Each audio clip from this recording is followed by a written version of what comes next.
있으리라 하시니라. 아멘. 세상 끝날까지 함께 하시는,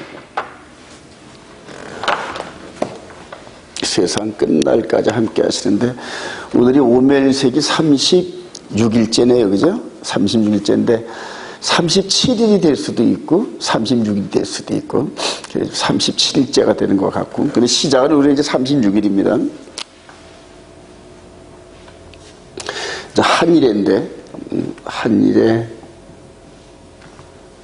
수학 문제를 이렇게 풀 때 답이 나오면은 그 답이 공식과 이런 것이 합당한지 한번 계속 검토를 해봐야 됩니다. 한일에. 이제 한일의 중간이고 42달, 3년 반을 우리 주님이 쓰셨다고 제가 결론을 냈고, 42달은 앞으로 이제 적그리스도가 하나님의 권세를 받아서 사용할 거다, 이렇게 결론을 냈어요. 자, 그러면서 이제 기점이 오순절까지, 이제 오순절이 이제 하늘에서 성령이 임하시는 이 날인데, 자, 오늘 36일째, 37일째 되는 이때에 우리 주님께서는 과연 뭐 하셨을까? 이제 이 부분 한번 2000년 전으로 한번 대입을 한번 해봐요. 자, 우리가 어제 사도행전 1장 1절부터 13절, 11절까지인가요? 우리 주님 승천하시는 그때가 이제 열을 남겨두고, 오순절 10일 전에 어제 이제 사도행전 1장에서 하늘로 올리워 가셨는데, 우리 주님이 40일째 되는 날 하늘로 올라가셨어요. 승천하시고. 자, 그리고 시작이 40일 동안에, 40일 동안 시작인데, 요 시작하는 포인트가 초실절, 우리 주님이 부활하신 날. 자, 이렇게 이제 쭉 한번 그림을 역추적해서 이제 그림을 그려봅니다. 그럼 지금 오늘 40일 전에, 승천하시기 전에 승천하실 때는 감람산을 사셨단 말이에요. 감람산을 사셨는데, 오늘 마태복음 28장 이 부분의 배경은 어디냐면 갈릴리 바다예요. 갈릴리 바다. 자, 그래서 언제인지 모르지만 하여튼 40일 이전에 갈릴리 바다에서 12제자를 이제 불러 모아 놓으시고, 그리고 여기서 이 말씀 끝나시고 어디로 갔을까요? 그대로 갈릴리에서 예루살렘으로 올라와서 감람산까지 이르러서 이제 사도행전 1장 스토리가 전개되는 건데, 자, 오늘 여기서 우리 20절 부분에서 내가 너희에게 분부한 모든 것을 가르쳐 지키게 하라. 볼지어다 내가 세상 끝날까지 너희와 항상 함께 있으리라. 세상 끝날까지. 자, 그럼 우리가 다니엘의 70일에를 이렇게 보면서 한일의 끝자락을 이제 엔드라이로 이제 우리가 올려놨습니다. 여기가 세상 끝날이에요. 우리 주님 재림하셔서 마귀를 무저갱에 집어넣고 심판하시는 이런 장면, 이게 이제 엔드라입니다. 세상 끝날. 자, 그러면은 42달 사용하시기 직전에 우리 제자들에게 갈릴리 바다에서 세상 끝날까지가 내가 너희와 함께하리라, 이렇게 약속을 하십니다. 세상 끝날까지. 그리고 지금도 이제 계속 세상 끝날이 아직 안 됐으니까 함께 하신다는 사실을 우리가 확신합니다. 자, 그러면서 이제 초실절 이틀 전, 이게 여기까지 6월절이 시작되는데, 6월절, 무교절, 초실절, 우리가 이제 이렇게 역추적을 하면서 1년, 2년, 3년 한번, 그러니까 3년 동안, 3년째 공생애를 계속 하시면서 제자들을 계속 가르치셨어요. 그리고 3년이 지나고 그 다음에 해에 6월절 날 잡히시고, 무교절날 장사되시고 초시절날 부활하시고 이제 이런 행적이 쭉 나오는 거예요. 근데 이게 정말 한일의 안에서 이루어지는 거예요. 한일의 안에서. 한일에서 이루어지는 건데, 자, 그럼 우리 주님은 세상 끝날까지 이렇게 함께 하신다고 했는데, 공생애를 첫 시작을 하시는 요 단계에서, 요 단계가 우리 침례 요한한테 그대로 침례를 받고 공생애를 시작을 하면서 제일 먼저 하신 일이 뭐 시험도 받고 금식도 하시고 하셨지만은 마태복음 5장에서 산상수훈 이 부분을 제일 먼저 가르치셨어요. 산상수훈. 자, 산상수훈을 통하여서 우리가 한번 말씀하신 이 부분을 한번 슬쩍 스킵을 해볼까요? 우리 마태복음 5장 한번 가십시다. 마태복음 5장 1절. 마태복음 5장 1절. 예수께서 시작. 예수께서 무리를 보시고 산에 올라가 앉으시니 제자들이 나온지나 입을 열어 가르쳐 이르시되 심령이 가난한 자는 복이 있나니 천국이 그들의 것이며 애통하는 자는 복이 있나니 그들이 위로를 받으고 그까지 정도로만 그 정도로 하고, 그래서 마음의 세계를 이렇게 오픈하는 이런 과정 속에서 우리 17절 내가 시작. 내가 율법이나 선자를 폐하러 온 줄로 생각하지 말라. 폐하러 온 것이 아니요 완전하게 하려 함이라. 그래. 그리고 이제 저와 여러분들이 그동안 공부했던 대로 21절 뭐 마음 안에서 살인하지 말라는 이런 부분들, 27절에 간음하지 말라 이제 이런 부분들을 여기서 이제 선언을 하셨습니다. 여기서 산상수훈 속에서 저와 여러분들이 이게 새 언약이다. 마음에 기록한 새 언약, 즉 모세를 통하여 주어진 토라나 율법과 이런 부분들을 완전하게 마음 안에 새기는 이런 그 언약식을 체결했다. 산에서 이렇게 말씀하신 거나 이때 이전에 모세를 통하여 시내산에서 언약을 맺은 거나 똑같은 패턴으로 저와 여러분들이 이렇게 봅니다. 저와 여러분들. 자, 그래서 산에서 이렇게 언약을 맺고 난 다음에 언약을 맺을 땐 반드시 뭐가 필요합니까? 피의 비준이 필요하단 말이에요. 그래서 여기서 언약을 맺고 난 다음에 3년의 공생애를 마치시면서 십자가 사역을 여기서 하신 거예요. 십자가 사역. 이게 이제 흘리신 새 언약의 피란 말이에요. 새 언약의 피. 새 언약의 피. 자, 이런 부분으로 이렇게 웬만큼 이해가 되시죠? 제가 이 부분을 왜 이렇게 강조를 하냐면은 지금 대세를 이루고 있는 세대주의 관점에 한일의 이 부분이 기독교 2000년을 이렇게 놓고 2000년을 놓고 여기가 이제 60일에 7일에 이런 식으로 해가지고 한일회를 이 끝에 갖다 놓고 다음에 한일회를 언약을 굳게 맺는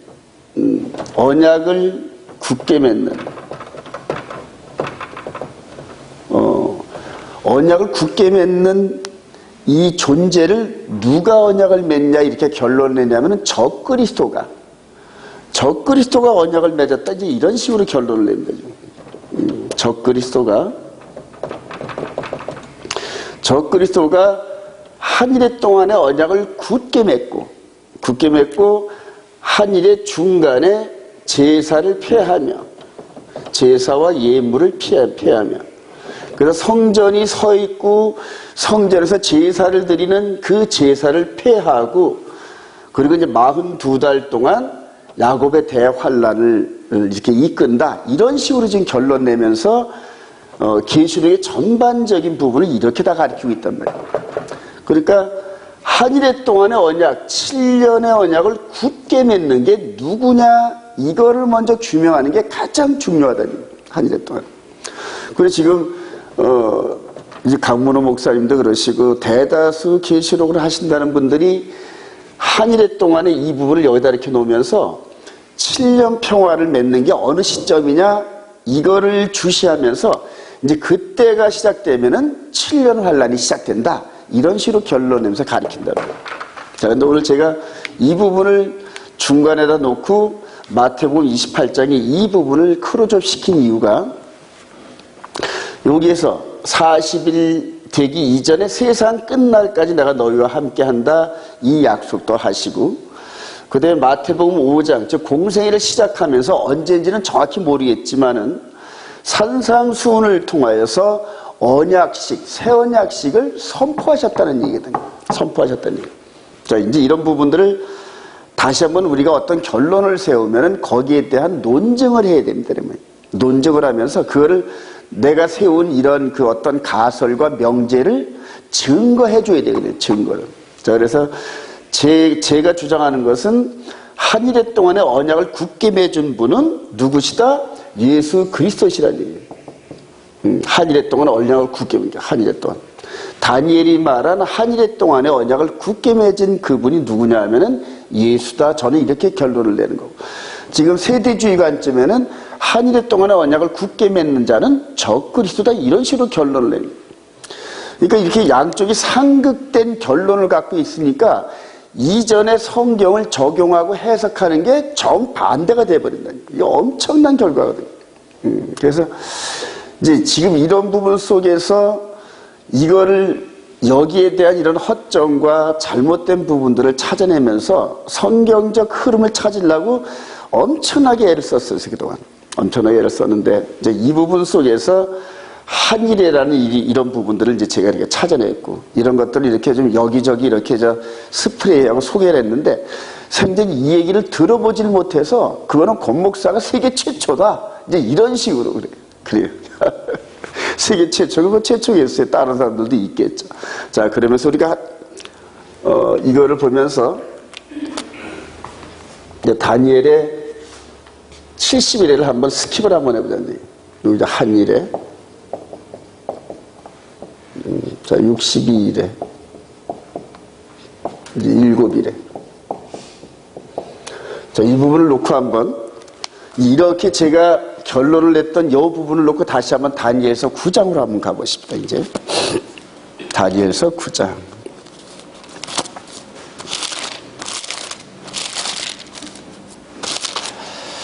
자, 다니엘서 9장, 이 부분은 9장 1절에 보면 메대 족속 아하수에르의 아들 다리오가 갈대아 나라 왕으로 세움을 받던 첫 해. 그래요. 자, 이게 첫 해니까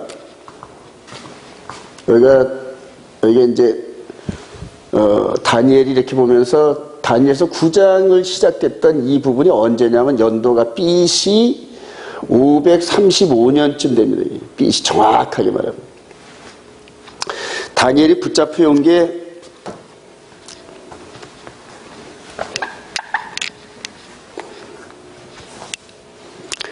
다니엘이 붙잡혀 온 때가 언제냐 하면은 주전 BC 605년에 느부갓네살이 예루살렘에 1차 공격을 하고 함락을 시켰을 때, 이때는 뭐 평화적으로 입성을 했겠죠. 뭐 성전이 무너지진 않았으니까. 이때 BC 605년에 예루살렘을 점령하면서 본국으로 돌아갈 때 다니엘이나 그 세 친구들, 이런 친구들을 한꺼번에 데려갔거든요. 그래서 주전 605년에 다니엘이 포로가 됐는데 535년, 즉 70년이 지나면서 70년이면서 이거를 깨닫고, 535년에 이걸 깨닫고 다니엘이 예레미야의 말씀을 붙잡고 하나님 약속 이행하세요 하고 기도하면서 이제 고레스를 통하여서 다니엘이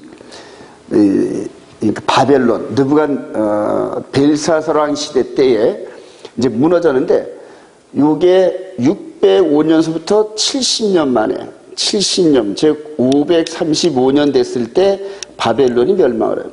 바벨론 멸망. 자, 그 멸망하기 직전에 이 계시를 본 거예요. 다니엘의 70일의 계시를 본 거예요. 그러니까 이스라엘의 해방령이 떨어진과 동시에 이 다니엘의 70일이 이 부분을 봤다. 이제 이렇게 우리가 결론을 내면 되겠죠. 자, 그러면서 여기서 7일에 62일에 한일에, 그래서 이스라엘 백성들의 이 모든 섭리, 구속사의 타임라인을 요 한일의 마지막 부분에서 엔드라인으로 됐다. 여기를 엔드라인. 그래서 70일에 만에 너희들 백성들의 모든 것들이 끝난다, 이렇게 말씀을 하셨단 말이에요. 자, 그래서 다니엘서 9장 우리 24절부터 한번 봅시다. 24절부터 교독합시다. 제가 읽을게요. 내 백성과 내 거룩한 성을 위하여 70일을 기한으로 정하였나니 허물이 그치며 죄가 끝나며 죄악이 용서되며 영원한 의가 드러나며 환상과 예언이 응하며 또 지극히 거룩한 이가 기름 부음을 받으리라. 그러므로 너는 깨달아 알지니라. 예루살렘 중건하라는 명이 날 때부터 기름 부음을 받은 자 곧 왕이 일어나기까지 7이레와 예순두 이레가 지날 것이요 그 곤란한 동안에 성이 중건되어 광장과 거리에 세워질 것이며 예순두 이레 후에 기름 부음을 받은 자가 끊어져 없어질 것이며 장차 하나님의 백성이 와서 그 성읍과 성소를 무너뜨려니와 그의 마지막은 홍수에 휩쓸림 같을 것이며 또 끝까지 전쟁이 있으니 황폐할 것이 작정되었느니라. 그가 장차 많은 사람들과 더불어 한 일의 구원의 언약을 굳게 맺고 그가 그 일의 절반의 제사와 예물을 금지할 것이며 또 포악하여 가진 것이 날개를 의지하여 설 것이며 또 이미 정한 종날까지 진노가 폭발하게 하는 자에게 쏟아지리라 하였느니라. 아멘. 그래서 이제 27절에 그가 장차 많은 사람들과 더불어 한 일의 동안의 언약을 굳게 맺고, 그가 이제 여기서 그가 대문자로 쓰는 그가 누구냐, 이게 지금 쟁점이란 말이에요. 그 여러분들 한번 생각해 보십시다. 상식적으로 지금 여기 한일에 62일의 후에, 62일의 후에는 69일의 후에란 얘기거든요. 한일의 후에 기름 부은 자가 끊어져 없어질 것이며 이렇게 이제 얘기를 했단 말이에요. 그러니까 지금 여기서 다니엘이 주전 535년에 보고 있는 그림이다, 이렇게 생각을 합니다. 그러니까 큰 뭉태기로 보여줬단 말이에요. 큰 뭉태기로. 그러면서 하나님께서 다니엘에게 알려주고 싶은 요 한일의 동안에 이루어진 요게 핵심이란 말이에요. 핵심. 메시아에 대한 예언이란 말이에요. 그러니까 요 한일의 요 안에 기름 부은 자가 끊어져 없어질 것이며 이렇게 얘기를 하고, 그게 이제 개론으로 이렇게 말하고 난 다음에 그러면 언제 끊어져 없어지십니까? 이런 식으로 또 되물어볼 수 있단 말이에요. 근데 그게 한일의 중간에 즉 42달이란 말이에요. 한일에는 77에 그러니까 84개월이죠. 84개월. 42달 요 안에 끊어져 없어질 것입니다. 이런 식으로 얘기를 했다니. 근데 이제 그가 그다음에 이제 그 후에 42달, 즉 적그리스도가 지배하는 그 42달 이 부분을 이 얘기를 하고 이 얘기도 하고 이 얘기도 하고 이 얘기도 하고, 이거를 신학적 분류로 A, B 이런 식으로 얘기를 합니다. 그래서 한 문장 안에 앞에서 A를 얘기하고 뒷문장에 B를 얘기하고 또 그 다음에 또 A-를 얘기하고 B-를 얘기하고, 이게 이제 히브리의 성경 기록 그 패턴입니다, 여러분. 그래서 앞에 있는 얘기를 뒤에 있는 얘기를 하고, 앞에 있는 얘기를 하고 뒤에 있는 얘기를 하는데, 메시아에 대한 언약이고 적그리스도에 대한 언약이란 말이에요. 자, 다음에 패턴에 메시아가 했던 언약과 적그리스도가 했던 건데, 요 A- 요 부분을 B와 연결해가지고 지금 이 결론을 낸 거란 말이에요. 이해가 되셔요? 그러니까 이게 A-는 A와 연결을 해야 되는데 A-를 B와 연결을 했단 말이에요. 그러니까 이게 지금 이런 예언과 이런 부분에서 두리뭉실 잘 모르는 사람들은 거의 다 그러려니 했는데, 이거를 누가 맨 처음에 발견했냐면 존 답이라는 세대주의 관점에 있는 그 사람이 이걸 얘기를 해요. 근데 이 사람이 이제 이 부분을 소스를 어디서 받았는지 모르지만은 이 얘기를 하고 싶어 하는 자들이 전부 다 현재 유대인 계열에 있는 사람들이 이 얘기를 하고 싶은 거예요. 유대 계열에 있는 사람. 왜냐하면 저들은 메시아가 안 왔다는 그런 관점에서 기본 베이스가 깔려 있단 말이에요. 예. 근데 저와 여러분들은 메시아가 왔다는 관점에서 역사를 보고 있단 말이에요. 그래서 지금 메시아닉 주도 이런 대부분 이런 사람들도 지금 제3성전 설립하는 이 부분을 합법적으로 보고 있단 말이에요. 합법적으로.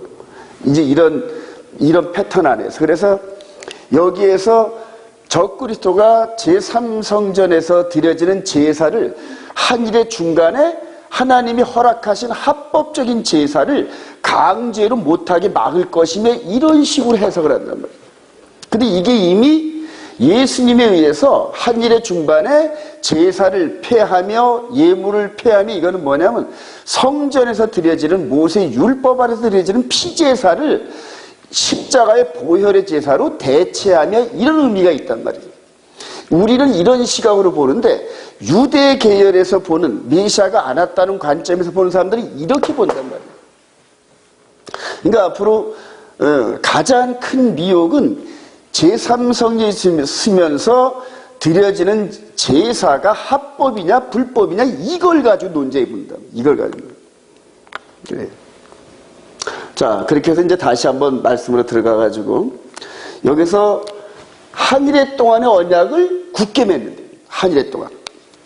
그러니까 한일의 지금 7년이긴 7년인데 이제 이거를 물리적인 7년으로 보면 답이 안 나옵니다.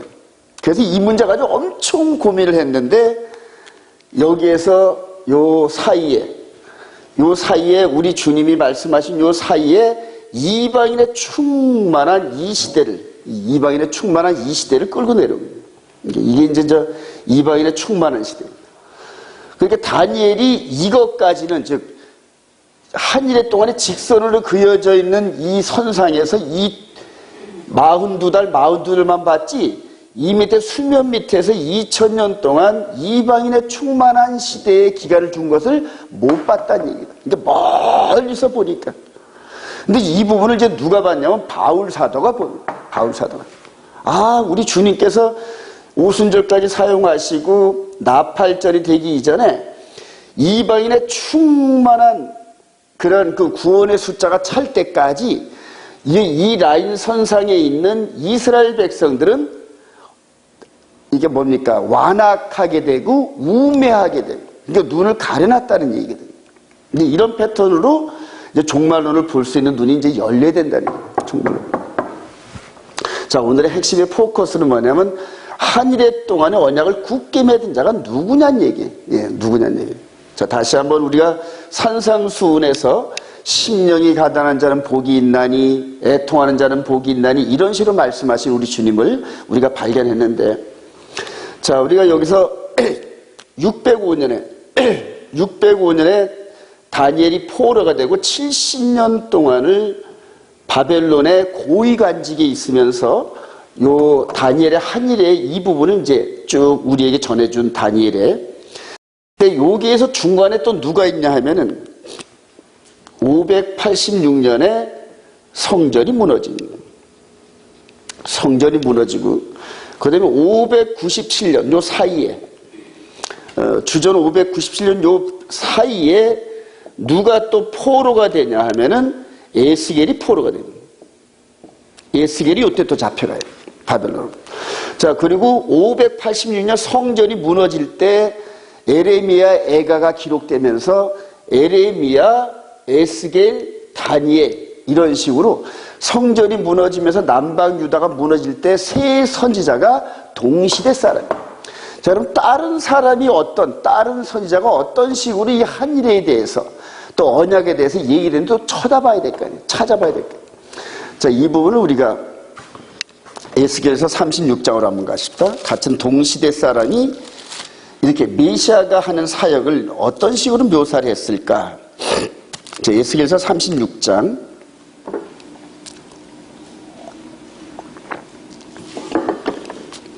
36장 우리 24절 한번 갑시다. 24절 내가 너희를 여러 나라 가운데서 인도하여 내고 여러 민족 가운데서 모아 데리고 고국 땅에 들어가서 맑은 물을 너희에게 뿌려서 너희를 정결하게 하되 곧 너의 모든 더러운 것에서와 모든 우상 숭배에서 너희를 정결하게 할 것이며 또 새 영을 너희 속에 두고 새 마음을 너희에게 주되 너희 육신에서 굳은 마음을 제거하고 부드러운 마음을 줄 것이며 또 내 영을 너희 속에 두어 너희로 내 율례를 행하게 하리니 너희가 내 규례를 지켜 행할지니라. 내가 너희 조상들에게 준 땅에서 너희가 거주하면서 내 백성이 되고 나는 너희 하나님이 되리라. 자, 에스겔서 36장 이 부분은 어느 쯤에 기록됐냐면은 597년 요때 포로가 돼가지고 지나고 난 다음에 성전이 함락되고 요때쯤, 즉 583년 요 정도. 그러니까 성전이 무너지고 한 13년 정도 흘렀다 이렇게 얘기를 해요. 이제 이렇게 보면. 자, 이때에 이미 남방 유다는 다 막 폭삭망했어. 폭삭망해가지고 포로로 끌려가는데 여기에서 에스겔 선지자를 통하여 내가 너희들 다시 불러들이마 이렇게 약속을 하셨단 말이에요. 포로된 백성들에게. 근데 그때 어떻게 하냐면 굳은 마음을 제거하고 새 마음을 주고 새 영을 부어주겠다. 그렇게 해서 너희들이 이제는 내 율례와 규례를 퍼펙트하게 지키는 백성이 되게 하고 너희들을 다시 불러들이마 이렇게 약속을 한 거예요. 이게 에스겔서가 이렇다는 얘기예요. 그러니까 다니엘의 요 생애 가운데서 이렇게 에스겔 선지자를 통하여 새 영과 새 마음 이런 식으로 또 다른 측면에서 이렇게 메시아의 사역에 대해서 말씀을 하십니다.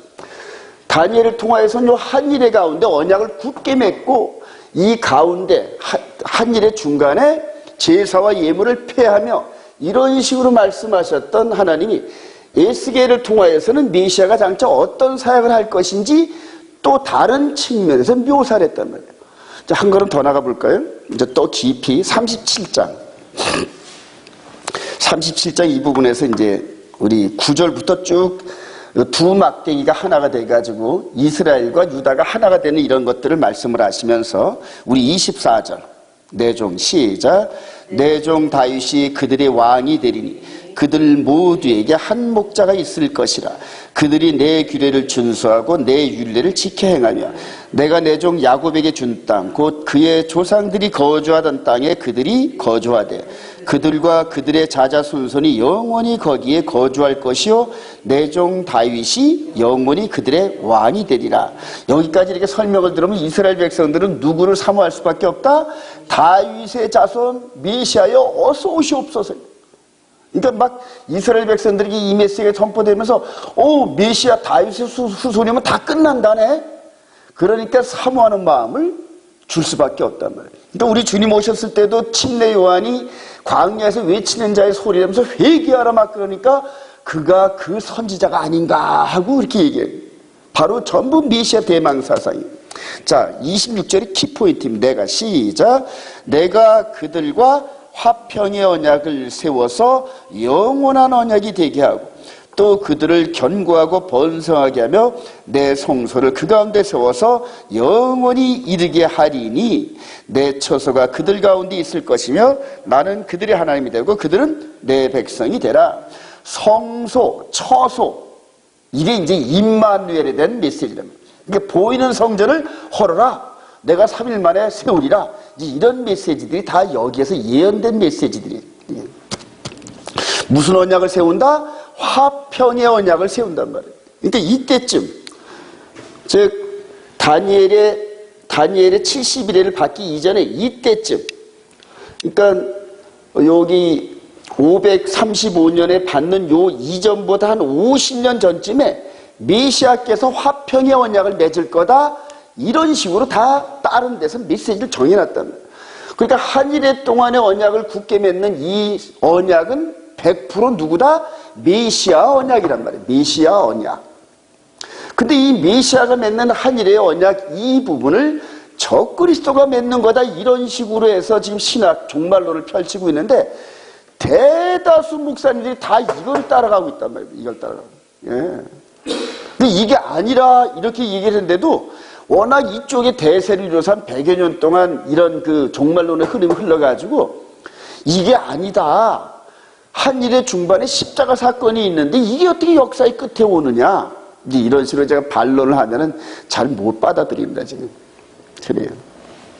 제가 이 부분을 놓고 이제 계속, 이렇게 한 일에 50일 동안 이제 계획을 하면서 이렇게 나오는데, 말씀을 선포할수록 점점 더 확실한 그림으로 자꾸 다가옵니다. 그러면 이 한 일에 이 7년 이 부분을 놓고 규명을 해야 되는데, 이 규명을 우리 주님이 전 3년반 42달을 사용하셨고, 그 다음에 이제 장차 42달을 적그리스도가 사용할 거다, 이런 식으로 결론을 내요. 그리고 나서 요때, 요 이방인의 충만한 시대를 전하던 바울 사도가 주후 한 60년쯤에 데살로니가 후서 2장을 기록하면서 저희 때 나타날 때를 이렇게 정해놓고 막는 자가 있다, 이렇게 한다고 해요. 그러니까 하나님이 우리 주님의 이 42달 사역 이 부분도 미리 정해놓으셨단 말이에요. 그래서 내 때 이러잖아요. 우리 주님께서 내 때가 아직 이르지 않았다, 십자가에 달릴 때가 아직 안 됐다 이런 식으로 때, 모에딤, appointed time. 자, 그리고 이제 후 3년반에 마귀가 하늘에서 쫓겨나고 땅과 바다를 향하여 내려왔는데, 하나님께서 아직 네 때가 아니야 이놈아, 이제 네가 허락한 때에 네가 한번 다 해봐. 그리고 이 마귀가 허락한 때 이 부분이 야곱의 환란, 역사상 전무후무한 이 환란이 다가오는데, 이 환란을 이겨낼 수 있는 일꾼들을 지금 기독교 2000년 시대 동안에 지금 키워내는데, 요 야곱의 환란의 그림자들이 계속 역사 속에 있었단 말이에요. 이게 전부 다 이방인 시대 때에 교황권을 통하여서 전부 다 핍박했던 이런 사건들. 근데 그게 그때 당시에는 어마어마한 환란이란 말이에요. 당하는 사람 입장에서. 당하는 사람이. 근데 그런 것들이 이 야곱의 환란의 그림자였다는 거죠. 그죠? 불에 태워 죽거나 뭐 하여튼 여러 방법으로 해서 많이 죽였는데, 이단 정제를 해가지고. 근데 최종적으로 지금 야곱의 환란 42달이 준비되어 있는데, 이쪽으로 가까이 갈수록, 이쪽으로 점점 더 다가갈수록 여기에 대한 이 영향력의 그림자가 계속적으로 나타난다는 거예요. 저와 여러분들이 지금 요 사이에 살고 있단 말이에요. 요 사이. 초대교회 사람들은 요 이쪽에 살고 있었고, 저와 여러분들은 마지막 이 한 바퀴 돌아오는 이런 가운데서 이 바울로 시작했던 이 피 묻은 복음의 바톤이 쭉 이어져 내려오면서 저와 여러분들에게 이 바톤이 딱 쥐어졌어요. 그리고 이제 어떻게 할 거냐? 이런 식으로 성령님께서 말씀하고 계십니다. 그래서 요즘에 특히 이스라엘 쪽에 그냥 그대로 마음이 이렇게 마음이 꽂힌 사람들이 엄청나게 많이 생기면서, 이스라엘을 향하여서 죽겠다는 사람들이 이제 여기저기 막 우죽순처럼 나타납니다. 부산에 우리 전 목사님은 아직 내가 얼굴은 못 봤지만 그분의 소망이 예루살렘에서 죽는 게 소망이다, 이런 식으로 기도하면서 응답을 받았다더라고요. 저와 여러분들이 지금 여기 요 라인에 있는데, 이방인과 이스라엘을 연결시키는 예수께서 37장에 이 유다와 에프라임이 한 막대기로 연합되어지는 이런 요 격변기에 살고 있는데, 에프라임에 대한 이 이방인의 충만함이 바로 에프라임이더란 말이에요. 에프라임. 그래서 에프라임 지파, 즉 북이스라엘 지파라 이렇게 이 예수의 복음을 믿고 가면서, 이방인들도 그 사이에 끼어들어가면서 10지파가 지금 고향을 향해 돌아가는데, 지금 이 유다 지파와 벤야민 지파로 형성되어 있는 이 예루살렘에서 이들을 할렐루야 하고 받는 것이 아니라, 형 에서처럼 오기만 해봐라 이놈들, 이런 식의 분위기 속에서 지금 충돌 직전에 있다. 이들은 전부 2000년 전에 모세 율법 시스템, 즉 성전에서 제사 드리는 그 시스템을 사모하면서 준비하고 있다. 그러니까 그렇게 준비한 자기들이 합법성이 있다는 것을 주장하기 위해서라도 이걸 끌어들일 수밖에 없단 말이에요. 그래서 지금 성전을 준비한다는 이런 모든 사람들이 이런 관점에서 전부 다 해석을 하고 준비하고 있다는 거예요. 그러니까 마지막 적그리스도가 헐어버리는 이런 관점의 이 종말. 저와 여러분들은 이런 관점의 종말. 이게 이제 생명의 성령의 법을 끌어안고 들어가는 사람들의 관점입니다. 이들이 육신의 예법을 아직도 고집하면서 있는 예법.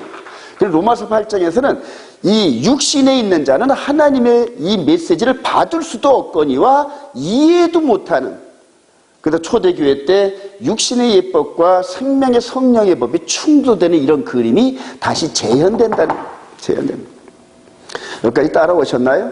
그래요. 그때 이제 저와 여러분들이 다시 한번 이방인의 이 사도 같은 그들 스데반 집사 같은 이런 분들의 영적인 어떤 이런 영감을 받으면서 마지막 이 예루살렘에 가서 예수와를 증거하면서 또 모르겠습니다. 핍박도 받고 죽을지도 모르겠지만은 그러나 그런 일들을 감당하는 저와 여러분 되시기를 주님의 이름으로 축원드립니다.